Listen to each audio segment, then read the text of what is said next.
आज की कहानी में हम जानेंगे कि एक आदमी को एक परी मिल जाती है जो कि एक सर्कस में फंसी होती है और वो आदमी उस सर्कस से उस परी को बचा लेता है। अब वो आदमी उस परी को बचा कर ले जाता है और उस परी के साथ क्या क्या करेगा अब ये हम आज की कहानी में जानेंगे। तो कहानी की शुरुआत होती है एक निक नाम के आदमी को दिखाते हुए। यहाँ पर हम देख पाते हैं कि निक एक ड्रम पैड बजाने वाला आदमी होता है और अपनी जवानी के टाइम में वो काफी फेमस हुआ करता था, लेकिन अब उसकी हालत काफी ज्यादा खराब हो चुकी होती है। लेकिन तभी एक आदमी उसे बेहोश करके उसे मारने के लिए लेकर जाने लगता है। अब यह आदमी निक को एक सुनसान जगह पर लाकर उसे अब मारने वाला था, लेकिन वो आदमी निक को गोली मार पाता इससे पहले कोई और उसे ऊपर से गोली मार देता है, जिसके बाद वो लोग आकर उस आदमी का सामान लूट कर वहां से चला जाते हैं। अब यहाँ पर हम देखते हैं कि निक की जान बच जाती है और वो जंगल की तरफ जाने लगता है। और अब निक जंगल के रास्ते से होते हुए एक सर्कस तक पहुंच जाता है और वो यहाँ पर फोन ढूंढने लगता है, लेकिन तभी उसकी नजर एक लड़की लिली पर पड़ती है, लेकिन वो एक परी होती है जिसे एक बॉक्स में बंद करके रखा गया था।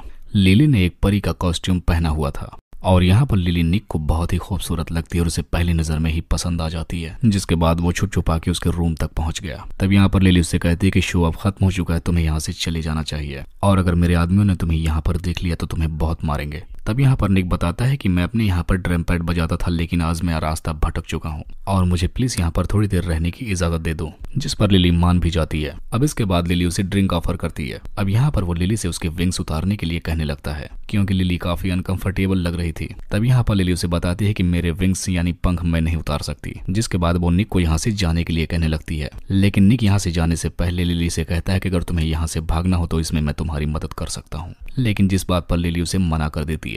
अब निक बाहर आने के बाद लिली के विंग्स को चुपके से देख रहा होता है। यहाँ पर लिली अपने विंग्स को निकालने की कोशिश कर रही थी, लेकिन यहाँ पर उसे पता चलता है कि ये उसके रियल में विंग्स हैं और वो रियलिटी में एक परी यानी एंजल है। अब बाहर लिली का बॉस उसे पकड़ लेता है। तब वो उससे पूछता कि आखिर तुम लिली को मुझसे क्यों चुराना चाहते हो, और तुम जैसे लोगों से ही तो मैं उसे बचाता आ रहा हूँ।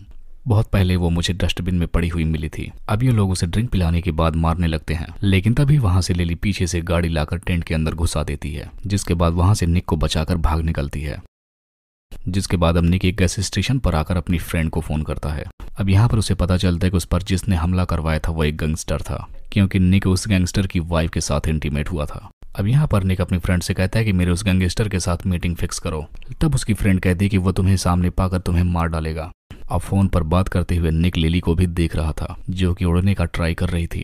तभी निक उसके पास आकर उसकी फोटोज को ले लेता है। अब इसके बाद ये दोनों एक मॉडल में आ जाते हैं। यहाँ पर लिली के विंग्स उसे काफी हर्ट कर रहे थे, जिसकी वजह से वो जैकेट को उतार लेती है। यहाँ पर निक उसे देखने के बाद काफी सरप्राइज्ड हो जाता है। तब वो उससे कहता है कि तुम कोई आम लड़की नहीं हो। अब लिली को ऐसा सुनने के बाद काफी बुरा लग जाता है। यहाँ पर उसे लगता है कि शायद वो सबसे अजीब है और इस दुनिया में ही वो बिलोंग नहीं करती। अब जब अगली सुबह होती है तो लिली वहां से चली जाती है और निक उसे ढूंढता हुआ बाहर आता है। तब उसे एक आदमी बताता है कि वो लड़की तुम्हारी कार लेकर यहाँ से जा चुकी है। अब इसके बाद निक फोन बूथ के पास आता है जहाँ पर उसे एक नंबर भी पढ़ा मिलता है और ये एक डॉक्टर का एड्रेस होता है जहाँ पर लिली अपने विंग्स को निकलवाने के लिए गई थी। तब यहाँ पर निक अब लिली के पास आकर उसे समझाता है कि तुम जैसी भी हो काफी खूबसूरत हो और तुम्हारी जैसी इस दुनिया में कोई और लड़की हो ही नहीं सकती।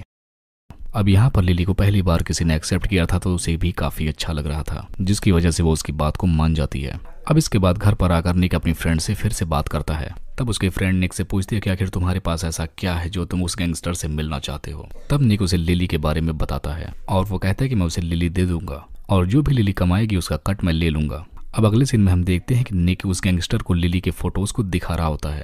तब वो गैंगस्टर कहता है कि अगर तुम्हें मैं यहीं पर मार दूं तब भी मुझे लिली मिल जाएगी। तब यहाँ पर निक कहता है कि थोड़ी ही देर में अगर मैंने अपने फ्रेंड को फोन नहीं किया तो लिली ही गायब हो जाएगी। अब इसके बाद वो गैंगस्टर इस डील के लिए मान जाता है, लेकिन इससे पहले वो लिली को देखना चाहता था। अब इन दोनों का अगले दिन मिलने का प्लान बनता है। अब अगले दिन गैंगस्टर वहां पर आता है जहाँ पर निक ने बुलाया था और वहां पर लिली और निक दोनों दूर पर खड़े होते हैं। अब वो गैंगस्टर लिली के विंग्स को देखना चाहता था और अब जब वहां पर लिली ने अपने विंग्स को फैलाए तो ये गैंगस्टर देखने के बाद बिल्कुल शॉक्ड हो गया। अब वो गैंगस्टर फौरन अपने आदमियों को भेजता और कहता है कि निक को मारकर फौरन उस लड़की को मेरे पास लेकर आओ। लेकिन लिली और निक दोनों काफी दूर होते हैं, जिसकी वजह से वो बच जाते हैं। अब शाम के टाइम में निक लिली को एक थिएटर में लेकर आता है। यहाँ पर वो उसे बहुत सारे सुंदर पेंटिंग्स को दिखाता है। तब लिली उसे उसका ट्रम्पेट सुनाने के लिए कहने लगती है।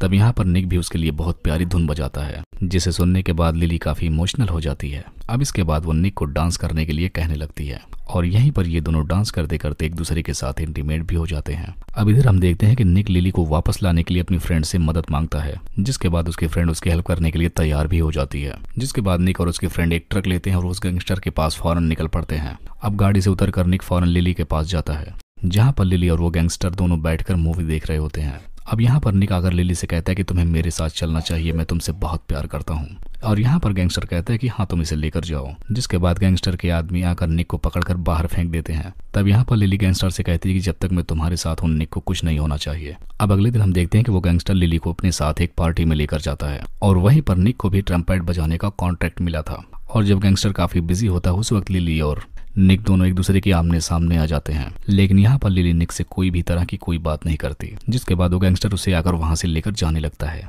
अब अगली सीन में हम देखते हैं कि निक का फ्रेंड उससे मिलने के लिए आता है। वो उसे बताता है कि गैंगस्टर अपने क्लब में लिली को जमा करके उससे पैसे कमा रहा है। और ऐसा सुनने के बाद निक का खून खौल उठता है और अब वो अपनी फ्रेंड से हेल्प लेकर शाम के टाइम में उस क्लब में पहुंच जाता है। और जब वो लिली के पास पहुंचता है तब लिली उसे देखने के बाद बहुत रोने लगती है। तभी निक के पीछे से वो गैंगस्टर आकर निक को बहुत बुरी तरह से मारने लगता है, लेकिन उसके आदमियों के आने तक वो लिली को छुड़ा लेता है और ये लोग भागते हुए टेरिस तक पहुंच जाते हैं। और अब टेरिस पे आने के बाद इनके पास कोई और रास्ता नहीं था। तब यहाँ पर निक लिली से कहता है कि अब तुम्हें ही उड़ना पड़ेगा, तभी हमारी जान बच सकती है। और ऐसा कहते ही वो लिली को अपने आगे करता है। और अब यहाँ पर लिली भी काफी डर जाती है क्योंकि इससे पहले वो कभी उड़ी नहीं थी। तब निक उसे समझाता और कहता है कि तुम ये कर सकती हो। और अब थोड़ी देर में उस गैंगस्टर के आदमी लोग भी वहां पर पहुंचने वाले होते हैं, लेकिन यहाँ पर लिली फिर भी उड़ नहीं पाती। लेकिन तभी निक लिली को किस करके नीचे की तरफ जंप कर देता है। अब निक को नीचे गिरता हुआ देखकर लिली भी उस पर जंप लगा देती है, लेकिन अब लिली उसे पकड़कर वहां से उड़ने लगती है, जिसके बाद अब वो निक को वहां से लेकर बहुत दूर भाग जाती है। अब लिली निक को लेकर उसी जगह पर फिर से आ जाती है जहां पर दो आदमी उसे मारने के लिए लेकर आए थे। लेकिन यहाँ पर निक देखता है कि उसकी बॉडी आज भी वहीं पर पड़ी हुई थी, यानी निक उसी दिन मर चुका था और वो दरअसल एक भूत ही बनकर बचा था जो कि इधर उधर भटक रहा था। और इसी को दिखाते हुए इस मूवी का यहीं पर एंड हो जाता है।